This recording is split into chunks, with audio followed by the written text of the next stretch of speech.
বাঁকুড়ার কতুলপুরে আলুর ক্ষেতে এক যুবকের রক্তাক্ত মৃতদেহ উদ্ধারকে কেন্দ্র করে এলাকা জুড়ে ব্যাপক উত্তেজনা ছড়িয়েছে। শুক্রবার গভীর রাতে মিল মোড়ের পাশের মাঠে দেহ পড়ে থাকতে দেখে গ্রামবাসীরা খবর দেন কতুলপুর থানায়। পুলিশ এসে দেহটি উদ্ধার করে শনাক্ত করে যে তিনি সুমন মণ্ডল, পেশায় একটি বেসরকারি ব্যাংকের কর্মী এবং ওন্দা শাখায় কর্মরত ছিলেন। পুলিশ সূত্রে দাবি, শুক্রবার রাতে সুমন ওন্দা থেকে মোটরবাইকে বাড়ি ফিরছিলেন। সেই সময় মিল মোড়ের কাছে কয়েকজন যুবক আচমকা তাকে আটকায় এবং আলু জমিতে ফেলে হাতুড়ি দিয়ে আঘাত করে, পরে ধারালো ছুরি দিয়ে এলোপাথারি কোপ মারে। অবৈধ সম্পর্কের জেরে খুন বলে জানা যায়। ঘটনায় মূল 5 জনকে কতুলপুর থানার পুলিশ গ্রেপ্তার করে এবং তাদেরকে পুলিশি হেফাজতে নেওয়া হয়। মূল অভিযুক্তের মা কি জানালেন শুনব। বাঁকুড়া থেকে জগন্নাথ মণ্ডলের report, crime press Bengal news. আমরা দেখলাম যে আপনার ছেলেকে কতুলপুর থানা থেকে তুলে নিয়ে গেল, কি বলবেন এই বিষয় নিয়ে? আমি আর কি বলবো, আমি এমন খাওয়া দাওয়া করে শুয়ে ফেলেছি, দিয়ে ফিস্ট করতে বলে আমার নিজস্ব খুব শরীর খারাপ, আমার স্বামী ঘরে না, আমি ওষুধ খেয়ে ঘুমিয়ে গেছি। ছেলে বললো মা ফিস্ট করে আমি এসে শুয়ে ফেলবো। বাস এসে সব ভোর রাত 3টে থেকে উঠে দেখছি যে আমার ছেলে ঘরে নাই। আমি আমার স্বামীকে ফোন করছি, ছেলেকে ফোন করছি, ছেলেকেও ফোনে পাইনি। দিয়ে তারপর সকালবেলায় উঠে আমি খবর পাচ্ছি, আবার থানা থেকে আমাকে ডাকলো। আমি এইটাই শুধু জানি, আর বিষয়ে আমি কিচ্ছু জানি না। ঘটনাটা কি ঘটেছিল? আমি কিচ্ছু ঘটনাটা জানি না। আমার ছেলে আমার কাছ থেকে যেভাবে বেরিয়েছে সেটাই আমি জানি। আপনার নাম? অর্চনা রায়।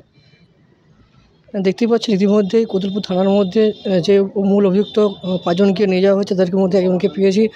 ওনার মায়ের সাথে আমরা কথা বললাম, উনি রয়েছেন ইতিমধ্যে কতুলপুর থানায় এবং দেখতে পাচ্ছেন বহু মানুষ কিন্তু ইতিমধ্যে কতুলপুর থানাতে এসে উপস্থিত হয়েছেন। তারা কাছে একটা মৃতদেহ উদ্ধার করেছে কতুলপুর থানা পুলিশ।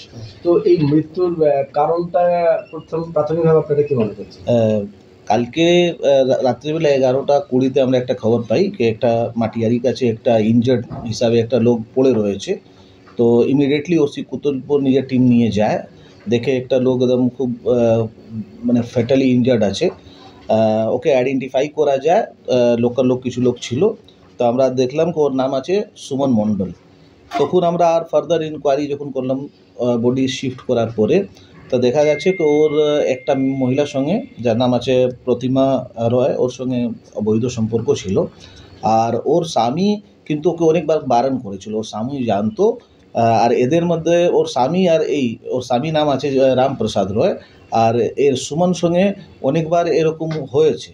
আর ওর স্বামী যে আছে, প্রতিমা স্বামী মানে যে রামপ্রসাদ, একে ধমকিও দিয়েছিল যে তোমাকে আমি দেখবো, তুমি যদি না মানবে। তো তখন আমরা ওকে পাশেই কাছাকাছি থেকে ওকে ধরা পড়লো। ওর সঙ্গে আর 3 জন লোক ছিল।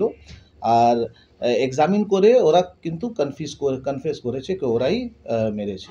মারার মূল কারণ আছে যে আমাদের মেন অ্যাকিউজড আছে রামপ্রসাদ রয়, ওর ওয়াইফ সঙ্গে প্রতিমার সঙ্গে এই যে ডিসিজ আছে সুমন মণ্ডল সঙ্গে অবৈধ রিলেশন দীর্ঘদিন থেকে ছিল। কজনকে ধরেছেন? আমরা 4 জনকে ধরেছি। 4 জন মধ্যে আমাদের মেন অ্যাকিউজড রামপ্রসাদ আছে, আর এদের সঙ্গে 3 জন আউট ছিল। তো গ্রেপ্তার হওয়া 4 অভিযুক্তদের মধ্যে কি কেউ আগে থেকে অপরাধের সঙ্গে যুক্ত ছিল? না, অপরাধের সঙ্গে এরা সেরকম যুক্ত ছিল না, কিন্তু এদের ইন্টেনশন ছিল ওকে মার্ডার করার। ওরা ওয়েট করছিল, কালকে প্ল্যানিং করে ওরা। আর আমরা অফেন্ডিং উইপন যা আছে, একটা হথৌড়া দিয়ে আর একটা ছুরি দিয়ে মেরেছে, ওটা আমরা কিন্তু রিকভার করেছি। ঘটনাস্থলে পুলিশের উপস্থিতি কত দ্রুত হয়েছিল? একদম, মানে আমরা যত খবর পেয়েছি, ওসি পেট্রোলিংয়ে ছিল তখনই চলে গেল। আর আমাদেরকে ওইখান থেকে আমরা মোটামুটি 11:30 আমরা খবর পেয়ে গেছিলাম। তখন সিআই সাহেব আর এসডিপিও তখন গেল। অভিযুক্ত কি তার দায় স্বীকার করেছে? হ্যাঁ, কনফেস করেছে, কালকে রাত্রিবেলা করেছে। আর আমি নিজে এখনো একটু আগে ওর সঙ্গে কথা বলছিলাম, পুরো কনফেস করেছে। জানা যাচ্ছে যে সুমন মণ্ডল বিগত দিনে তিনি একজন সক্রিয় বিজেপির কর্মী ছিল। এর সাথে কি কোনো না, যোগ আছে? এটা একদম এটা অবৈধ রিলেশন আছে, এটা টোটালি একটা ফ্যামিলি ডিসপিউট আছে।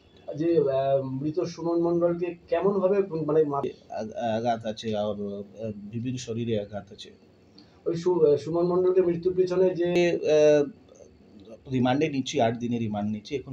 এখন তো তদন্ত শুরু হয়েছে, আর ফার্দার কিছু যাবে তো অবশ্যই আমরা ওটা টেক আপ করবো।